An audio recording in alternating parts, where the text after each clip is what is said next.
we've heard the name Wendell Scott. We've come to know it over the years. But just to start off, who was he outside of racing? Because it seems like who he was outside of racing really formed who he was on the track as well. Absolutely. Well, he was all about community. You know, he was born in Danville, Virginia in 1921. So most of his service, community-based service, started in Danville. His message and his resilience kind of spread, you know, statewide and then, you know, up and down the East Coast, you know, during his racing career. You know, he was a wonderful father, wonderful grandfather, and his mission was to always try to impact the community, especially children that were, you know, underserved or underprivileged, people that were quote-unquote ranked as the underdog, if you will, is who Wendell Scott was about and who he was for. And it seems like he, as you mentioned, he had that vision very, very early on. How did he even become interested in the sport of racing, as you recall? Right. Well, actually, his father, William Scott, was the first African American driver in Danville. He was a driver for. He shared the two wealthiest families in Danville, Virginia at that time shared a car. Wow. And he was the mechanic and the driver for both families. And so that was Wendell Scott's actual first exposure to an automobile at all. And so it's just a unique life journey if you start at his birth and how it led into you know, his racing career. Absolutely. You know, because I don't think many people had that prerequisite of having a dad who didn't own but had access to what was the first automobile in Danville. You've been quoted as saying that he was a doer, despite the obstacles that he faced, and he faced a lot. So what were some of the challenges that would come upon him in terms of trying to even just be on the track and race a car? Well, initially it was a racial component. It always was a cloud over his career. Him starting first in NASCAR in 1953, but also running in short tracks even before then. You know, the threat of racism or the violence that came with that was always there. So that would be the first obvious challenge that he faced his entire career. And then that trickles down into lack of sponsorship, for example, oftentimes lack of acknowledgement for achievements. As the sport grew, and sponsors became more heavily involved in the sport, his ingenuity and his genius naturally was actually highlighted, in my opinion, when you look at his career proficiency and you think about all of the things that he didn't have. And for him to be able to finish, for example, in the top 10 147 times, you know, that's pretty marvelous, I would think. He started turning heads there. He found his way into NASCAR. Right. First driver to win the Grand National race in 1963. But I understand the trophy was never received. Right. So at the time, he ran 202 laps. He ran 2 more laps than the rest of the field. He was never actually given the trophy at that time. And he wasn't given the prize money until all of the fans and the spectators left. There's a whole story about that, you know, that's pretty well documented. The family received a replica trophy in 2010 from Jacksonville Hall of Fame that was in honor of my grandfather, but that was in a collaborative effort. And so what we're hoping to receive, and we will receive it soon, we believe, is an official ceremony to re-access the celebratory nature of my grandfather's victory, which naturally, historically, he was denied. Yeah, I mean, touch on how important it is to not only know that he won, but to be recognized and acknowledged for that, because that's something that was huge at that time, still huge today. Right. But to not get that official recognition, how has that been for the past few decades? Well, I would think the first question one would ask is, how was that for him? Right? Or how was that for his wife? Or how was that, you know, for his children? While Wendell Scott is a NASCAR Hall of Famer, which is NASCAR's highest honor that you can bestow upon a driver, that is a moment that's enshrined in history, but his catalog, if you will, right? What he meant to the sport in totality, not just through sports, but also through race relations. Absolutely. You know, it's our mission, along with the work we do, you know, they exist in a duality, you know, where we're able to educate youth on my grandfather's legacy and all of the nuances of the time, and how you can pull inspiration from that, but also allowing people to understand more about Wendell Scott and Scott Racing in its totality as well. Right. Because he just didn't do it by himself. He had a dedicated pit crew team. He had a dedicated family that was with him every step of the way. And in most scenarios, when you think about historic families, especially in NASCAR, you know a lot about other members of the family, you know, that play significant roles in the operation. You touched on something that's big there in terms of moving things forward with race relations, and obviously trying to move things forward with NASCAR itself, and really of recent events. They've been trying to take some steps forward and be proactive, which brings us to Bubba Wallace, who's obviously he's trying to help move the sport forward. Just your initial thoughts when he came out in terms of trying to ban the flag.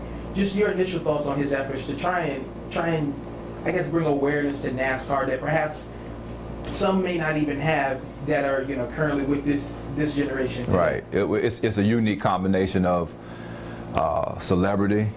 It's a unique combination of advocacy. And then it's a thing where, personally, as an individual, as a man, what do you choose to do with those things? Sure. And so I think his actions speak clearly as to where he stands and, what he's chosen to do with his platform. And that's honorable. And we certainly appreciate it. But the fight is not his alone.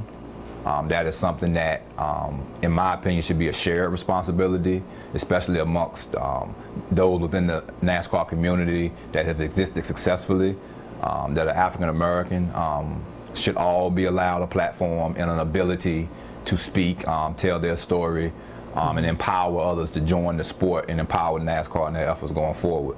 And so, these are the things that we believe are, in the making, and they're happening in certain measures. We believe that hopefully it will continue. A quote from a recent article you were quoted in, and you said what we say to NASCAR is, while they're retooling things and getting things on a proper level, let's make sure we do things properly with Wendell Scott. Absolutely. His legacy is about how you can bring about the most change within the culture of the sport. And then you also said the opportunity to bridge to diversity in the sport was built by my grandfather, Scott Racing. All minorities walk across that, enter into the sport and that culture, and you see that now. Absolutely. I thought that was very powerful, how you mentioned getting to the proper level. Right. Is that something you feel like we can attain, and perhaps what does the proper level look like in terms of making sure we reach the fullest potential of letting everyone know Wendell Scott's legacy? Well, it'll be an enhanced media measure, kind of like what we're doing now, right? Where he is thought about more. When you think of, for example, growing up in Virginia, especially, when you look at the Black History Month poster, and it's a collage of different African American trailblazers and greats. I grew up, and all of my classmates in my community always knew about Wendell Scott, and we always knew, like, wow, he's kind of, I don't know, excluded from that, that place, in history.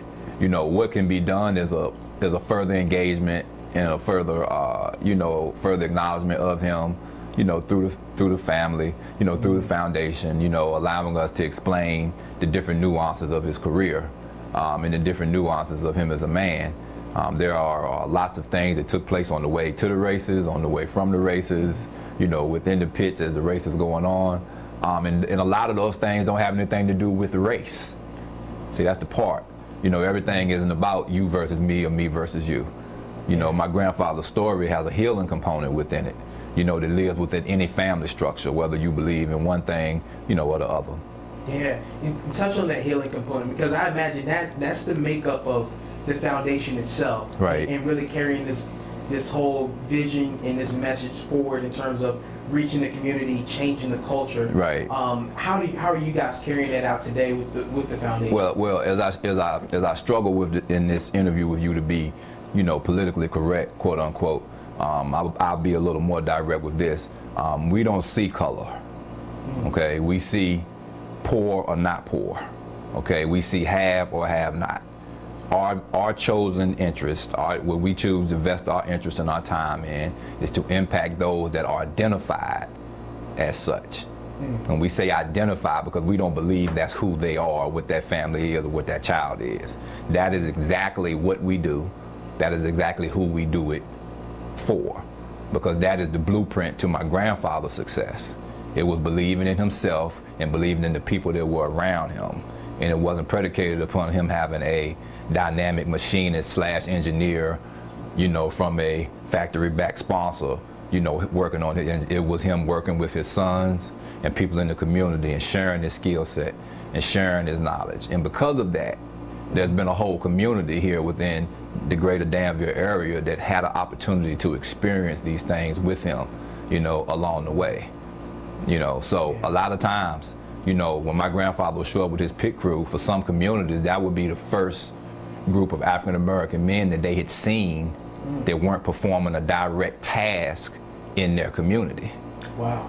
You see, it was an empowering moment, and it was also a moment that may transcend one's thought. And we know it happened throughout his entire career, right? And so as we're tugging back and forth in this political season, you know, these things do exist. This is the world we live in. You know, everything isn't that. You know, some things are just good. You know? And that's very important that people realize that. Right. Just how, you know, how impactful that was to show up, you know, week in, week out and see something of that. See, this school year is the most challenging school year ever in the history of public education or private. Sure. So if you don't see good automatically in the child, if you don't see good in the parent or in the circumstance or in the situation, it's going to be even harder to channel any type of educational initiative to any child or any community. Absolutely. Right? So you have to see good. My grandfather he just absolutely saw good in most people, unless they were just documentedly evil. Right? That's right. He saw good in most people, and he was able to access that good and bring it out of people. You know? What are some of the things that you guys as a foundation have been able to provide for students, and not even just students, but perhaps even families here and around the greater Denver? Well, we have three divisions here at Wendell Scott. We have our Legacy Leaders Mentoring Program, which is directly facilitated in the art of mentoring, in the art of upliftment, right? In the art of identifying those that need help and what that help looks like. Okay, it's a 24-hour-a-day job primarily. It's something that when you take on that responsibility, you're really giving a piece of your heart to someone. And their failures and their successes you become kind of intertwined with. That's what mentorship is. Okay. Our other division is Steering the STEM, which is our race car simulation program. We've been providing after-school programming and summer camps for the past 5 years now, featuring race car simulation and the physics that support that. We've been in the past partnering with iRacing to provide that digital platform. And so we're real proud of that. In the past, we partnered with, for example, Virginia International Raceway on many different programs, the Institute of Advanced Learning and Research and New College Institute in Martinsville, Virginia, where we have had these different Steering the STEM offerings. And then currently we have a partnership with the United States Department of Agriculture called Camp Cultivation. And that is a wraparound program that provides inroads to the world of agriculture and the educational opportunity to come with agriculture for students that are from far-reaching areas or students that are in the city. And so we partnered to create a summer camp initiative called Camp Cultivation. It took place at Virginia State University last summer. And we took 65 students from the Danville, Pennsylvania County, Martinsville, Henry County, and Patrick County area, and Mecklenburg County to summer camp to embark upon the mission of learning more about agriculture and where educational opportunities exist there.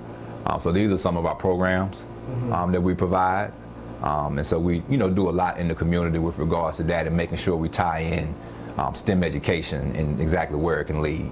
Yeah, so, man, that's a lot you guys do, and it's great to see the outreach. Yes. In continuing that original purpose. Yes. And mission that he wanted you guys to carry out. Absolutely. And speaking along those lines, what do you think your grandfather would say, feel, to know that all of this is going on, and it really is a mirror image of what he kind of set out to do back when he first started? Well, you know, my grandfather, he passed away when I was 13 years old, and so he and I had many conversations about what he perceived to be the future and different ways that his legacy would be covered or different ways that his legacy would be documented. And so I feel like I'm still pretty much in rhythm, you know, with who he was and you know, and what he wanted to see his legacy become. There's an official NASCAR questionnaire that he filled out many years ago where he talked about if he were able to attain riches, that his first thing would be to open up an orphanage home. Wow. For children that were, you know, at risk and in need. So, you know, just that alone allows one, if they look at our mission and, you know, what we're providing in the community and in the strategic partnerships that we're able to acquire oftentimes with different Fortune 500 companies who need to put their dollars back into the community. And so we're able to oftentimes partner with them in order to create wonderful opportunities for youth that in a lot of cases otherwise wouldn't have it. Right, and that is pretty much what our mission is, and we stick to it. When the Hall of Fame came calling, or you guys, or they reached out to you guys, and you had the opportunity to go down, what did that do? Did that kind of bring a sense of validation in some way to his name? I know that wasn't the end-all, be-all, because obviously his mission, as you pointed out, is much bigger than just that fame and prestige. Right. But did they bring a sense of validation and recognition to the family in terms of what he did do and kind of the trailblazing path that he set for others? Well, you know, online there are different interviews where my aunt and my uncles and my father talked about how that moment made them feel and, you know, what it did for them personally. So I would absolutely say that, you know, it was an amazing feeling. Yeah. From a perspective of a grandson, for me it was almost like a boost from heaven, if you will, based upon what we were setting out to do in the community. You know, I feel like that was his way of, you know, sending us a shot of maybe sponsorship that we had never attained. Yeah. You know, because he never had it. You know, and when he went into the NASCAR Hall of Fame, for some people, that meant that he was official. All right, it wasn't just about the one win or the one, you know, distinction. That's right. And oftentimes, and we are a small nonprofit, and you know, on behalf of all small nonprofits, we know how it feels to be passed over or, you know, look beyond based upon, you know, where dollars normally go. Right, and so when he was inducted into the Hall of Fame, it definitely provided an opportunity for us to shed more light on what our unique programming was. I don't think you find many nonprofits that have used race car simulation in their programming at all, and we've been doing it for quite a while. And it was a perfect marriage, you know, in between, you know, him being inducted into the Hall of Fame. But for so many drivers, for so many athletes, when they're inducted into the Hall of Fame, their legacy, that's where it goes. That's where it stays. The Wendell Scott Foundation has been able to create a platform to where his legacy continues to live and breathe each day. Yeah. You know, in the same form as a Jackie Robinson Foundation or a Thurgood Marshall Foundation. Absolutely. Yes. And I guess one of my last questions would be, what do you hope for in terms of not only carrying forward the legacy, but in terms of NASCAR, a sport that's come out and say they're trying to grow, they're trying to get better, but yet we know it hasn't been a ton of growth based on the color of some of the drivers that hasn't necessarily changed, to be honest. So right. From your perspective, what do you hope to see on that regard, but yet also outside of it? Well, on that regard, you would have to ask, even the greatest critic of NASCAR would have to ask, for that type of change you spoke of, you know, what's the time frame on that change, or how long does that change take in order for it to be done, you know, done right? Sure. And so I will say that I find it a good measure to, you know, work with others to help create the framework of that change instead of institutionally deciding that these things, you know, need to happen. Right. You know, the sport, in my opinion, is as exciting as it has ever been, right? And so the visuals on it are beginning to change. The greater change that I would like to see, where you'll see more diversity, you know, throughout the entire sport. Sure. However, that takes time. You know, so it's just a situation where, you know, it's something that Wendell Scott's legacy certainly can help, you know, bring into the mindsets and mind states of many people that are historic NASCAR fans. And so, like I said, my grandfather, one of his major functions was building that bridge. Yeah. You know, for people to live, you know, on each side of it, that bridge to bring them over.